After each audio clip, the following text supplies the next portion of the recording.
Cement factory बनेगी, उस cement factory के लिए वो तमाम प्रयास किए जो किसी जनप्रतिनिधि से अपेक्षा नहीं रखी जा सकती। इलाके के चोर उठाए गिरे लूचे लफंगे लोगों को साथ लेकर सीमेंट फैक्ट्री में बसने वाले किसानों को वहां से दौड़ाया गया, भगाया गया, ये अपराध किया जो क्षमा काबिल नहीं है। जमीन मिट्टी डालकर जमीन समतल की गई है, उस जमीन में आबादी बसाना चाह रहे हैं। 12 साल 13 साल पहले जब आए थे कि सीमेंट फैक्ट्री मेरे लाश पे बनेगी, बाकी मेरे जीते जी सीमेंट फैक्ट्री नहीं बनेगी।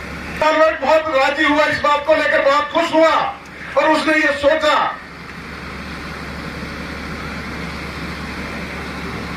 कि विधायक जी की कथनी और करनी में अंतर नहीं होगा। उन्होंने आशीर्वाद दिया, विधायक बनाया।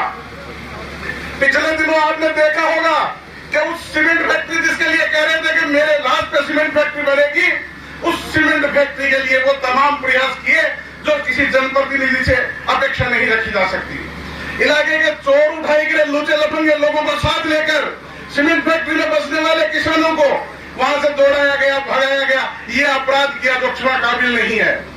वहां सीमेंट फैक्ट्री की जो 4 दीवारी बन रही थी, विधायक जी ने अपने चहेतों को सीमेंट फैक्ट्री की 4 दीवारी का काम दिवाकर और उसमें लाभ अर्जन का काम किया। उस सीमेंट फैक्ट्री में एक दलाल की जो भूमिका होती है भूमि बेचान में, प्रत्यक्ष रूप से इन्वॉल्व होकर के वो काम किया।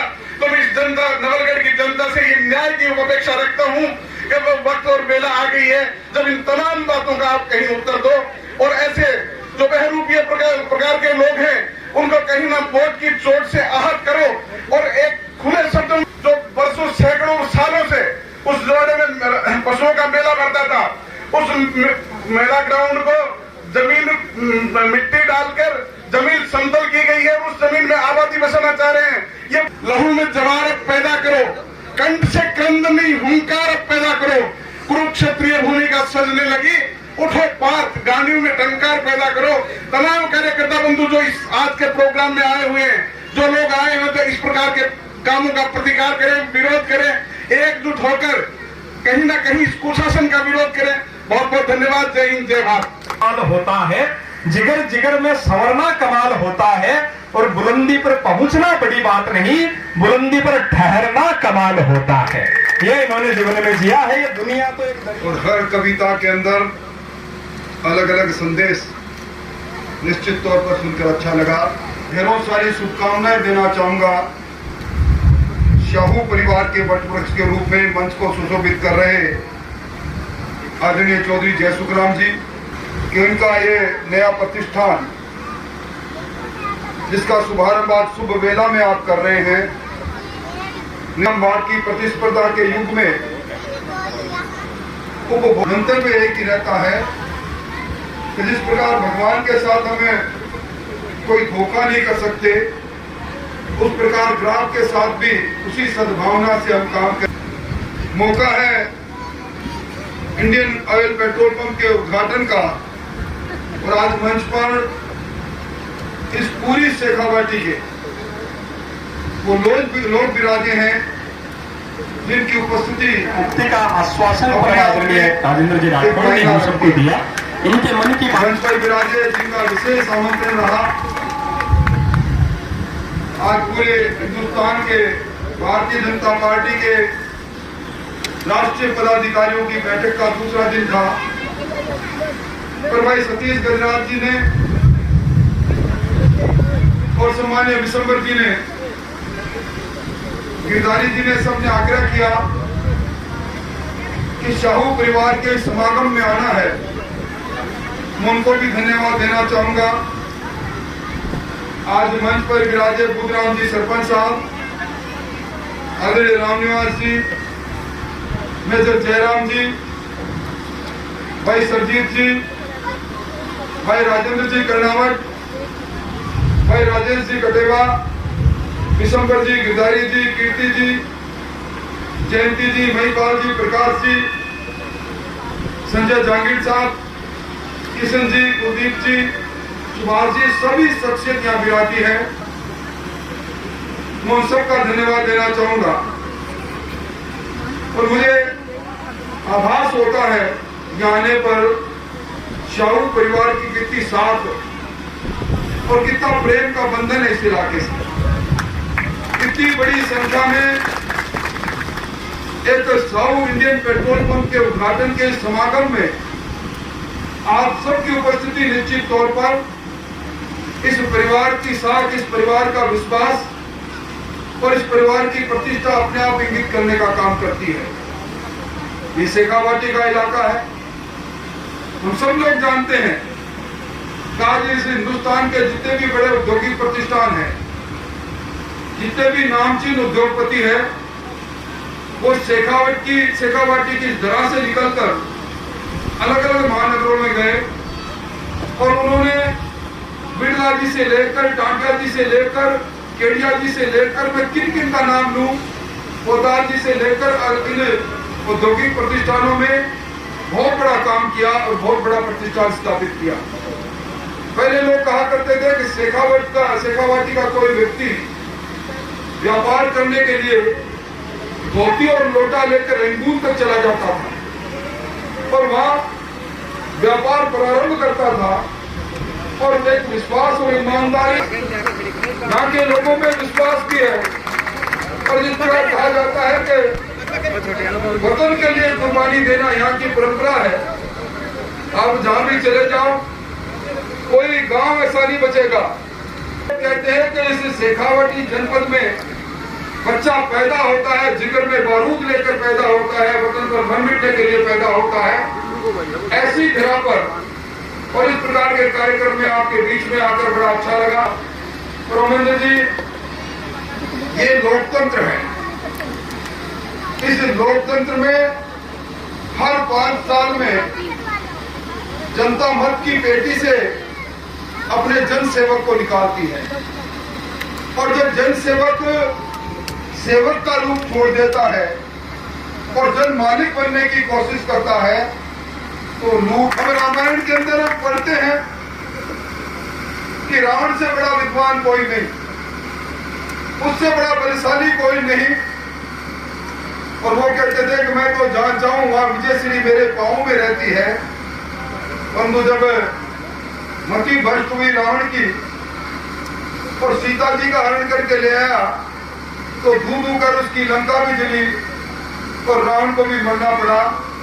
इसलिए आज के युग में जो राम की भूमिका से रावण की भूमिका में जनप्रतिनिधि आ जाता है, मैं समझता हूं वक्त का चक्र घूमता है, उसमें नष्ट नबूत होना पड़ता है। आवश्यकता इस बात की है कि हम जैन के अंदर से बात रखें। आपने भवरूप ये शब्द का इस्तेमाल किया। मैं समझता हूं जो रूप एक रखता है, जो रंग एक रखता है, जमाना उसको पहचान लेता है। जो बहुरंग पे चलता है उसको जमाना भूल जाता है। आज जिस सरकार की आपने बात कही, मैं प्रतिपक्ष में हूं, इसलिए मैं कोई बात कहूंगा, इस मौके पर कहूंगा तो लोग कहेंगे इनका काम ये बात कहना है।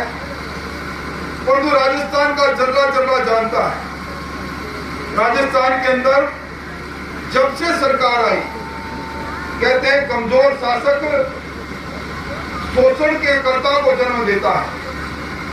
अंतर विरोध में डूबी हुई सरकार में पहली बार हमने देखा सरकार 5 ही लोग ललकारे और उसके बाद हमारे मुख्यमंत्री जी जब उठते हैं तब कोई न कोई विधायक उनको चुनौती देता दिखता है, कोई न कोई मंत्री कहीं न कहीं फंसा हुआ दिखता है। आज हालात क्या है?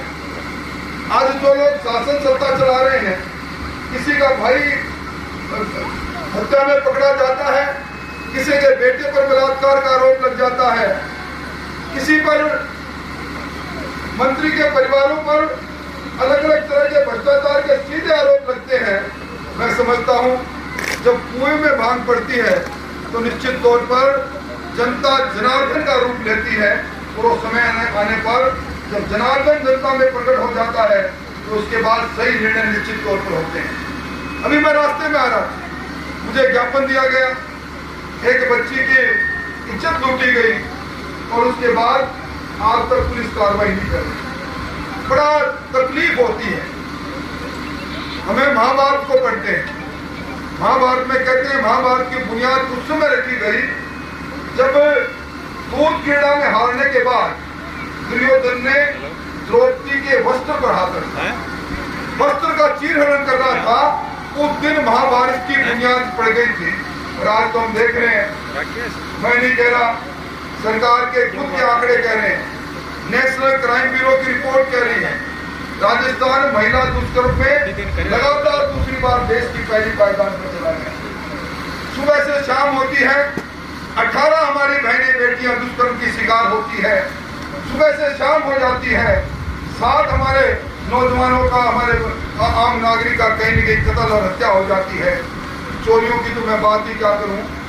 और जब ये सारा काम होता है, जब शासक निरुस्तक हो जाता है और जब शासन का मुखिया जोड़ तोड़ में लग जाता है अपनी सरकार को बचाने में, अपने अंतर्विरोध को दबाने में, और जब खुली झूठ मिल जाती है लूट और झूठ की, तब इसी प्रकार का वातावरण बनता है। मैं समझता हूं हमने अंधेरी गर्दी चौपट राजा की बात जरूर सुनी थी, पर अभी आप देख रहे हैं इन 5-4 दिनों में तो फिर भी थोड़ी सी सूरत मिली है। पूरी रात राजस्थान की सारी नगरियां अंधेरे में डूब जाती है। गांव के अंदर 16 घंटे से ज्यादा विद्युत कटौती होती है। और जब कभी भी कोई भी काम होता है तोहमत लगती है केंद्र सरकार पर। आज कर्जा माफी को लेकर कितनी बात हमने विधानसभा में बाहर कही। जिन लोगों ने राष्ट्रीयकृत बैंकों से कर्जा लिया, फसली ऋण लिया, सरकार ने कहा तुम्हारा ऋण माफ करेंगे, कर्जा मत चुकाना, वो भ्रम जाल में फंसे। आज 9,000 से ज्यादा किसानों की जमीनें नीलाम होगी। आज 1,60,000 किसानों के खाते इनके हो गए जिन्होंने राष्ट्रीयकृत बैंक, अधिसूचित बैंकों से उस समय 2019 का ऋण लिया था। किस प्रकार की हालात है राजस्थान में। बेरोजगारी का आलम हमसे छुपा हुआ नहीं, दहशतगर्दी की जिंदगी के अंदर आम आदमी है। और इसी बीच के अंदर आप हम सब लोगों को उचित फैसला करना पड़ेगा। मैं कोई लंबी बात इसलिए नहीं कहूंगा कि मंच को नहीं है, परंतु फिर भी जब आपने बात छेड़ दी, इसलिए मैंने इस बात को थोड़ा आगे बढ़ाया है। और मैं आप सब लोगों से आज के स्नेह भरे इस निमंत्रण के लिए आपको बहुत बहुत आपका धन्यवाद देना चाहूंगा। और मैं शाहू परिवार से कहूंगा कि आपका ये नया प्रतिष्ठान, आप जन संपर्क जो आपका आज मैं देख रहा हूं, ये जन सेवा का केंद्र बने। आपका प्रतिष्ठान इस पूरे इलाके के अंदर प्रसिद्धि पाए और आपका ये प्रतिष्ठान बहुत आगे बढ़े। नए प्रतिष्ठान के लिए शुभकामनाएं, ढेरों सारी शुभकामनाएं। फिर मुलाकात होगी, फिर बात करेंगे। बहुत बहुत धन्यवाद, बहुत बहुत आभार। सर, गांव के अंदर पेट्रोल पंप के उद्घाटन के मौके पर आया। यहाँ आने पर लोगों ने जो अपनी पीड़ाएं व्यक्त की, सरकार की नाइंसाफी के खिलाफ, मुझे भी आधा दर्जन ज्ञापन मिले हैं। लगता है कि कानून का शासन इस इलाके में नहीं है, झूठ और लूट का शासन है। जिन अरमानों को लेकर इस इलाके के लोगों ने कांग्रेस की शासन बनाने में मदद की थी, वो अरमान चकनाचूर हो चुके हैं। और समय आने पर अब इस बहरूपी कांग्रेस के असली रूप को वोट की चोट से लोग सीधा करेंगे। गणेश गोगरा के इस्तीफे में आपने कहा था कि राज्यपाल को देंगे, इस्तीफों में क्या ये प्रोपगेंडा है? राजस्थान के सरकार के हिस्सों में लगातार छटपटाहट है। छुटकारा पाना भी चाहते हैं। सरकार के नौजवान विंग के अध्यक्ष, प्रदेश के अध्यक्ष गणेश जी ने इस्तीफा दिया। मैंने उन्हें कहा था कि विधानसभा के नियमों और प्रक्रियाओं के नियमों में जो प्रारूप है वो इस्तीफा देना ही चाहता है, छुटकारा पाना चाहते हैं, इससे कुराज से, इस कांग्रेस के से अब अलग होना चाहते हैं, तो विधानसभा अध्यक्ष को लिख के दें। ये नाटक है। अब कुछ ना कुछ हासिल वो कर लेंगे। कोई ऐसा महीना नहीं बीतता जब कोई न कोई विधायक, कोई न कोई पार्टी का बड़ा कार्यनेता इस्तीफा देने का काम नहीं करता है, इस्तीफा की धमकी देने का काम नहीं करता है। दुर्भाग्य है। संपूर्ण शिविर के बाद में राष्ट्रीय पदाधिकारियों की बैठक और इस बाबत कार्यकर्ताओं, निश्चित तौर पर राजस्थान के लिए गौरव की बात है कि राष्ट्रीय पदाधिकारी की बैठक राजस्थान में हुई। राजस्थान की सरकार के कामकाज के बारे में हमारे राष्ट्रीय अध्यक्ष जी ने कल जो बातें कही, मैं समझता हूँ राजस्थान की जनता भी इस बात को गंभीरता से लेगी और कार्यकर्ताओं में एक अपूर्व उत्साह है। समय की रफ्तार के साथ मौका आने पर इस सरकार की विदाई निश्चित है। भर्तियों के लेकर क्या कुछ कहेंगे आप? भर्तियों का ऐलान करना और उसके बाद एक बार वाहवाही बटोरना और फिर प्रश्न पत्र माफियों के सामने घुटने टेकना, और ये सरकार की फितरत रही है। इस सरकार ने रिकॉर्ड कायम कर दिया परीक्षा में जितने प्रश्न पत्र अब लीक हुए हैं इस वीक सरकार की देन है, जिसके कारण से राजस्थान का बेरोजगार अपने आप को ठगा हुआ महसूस कर रहा है।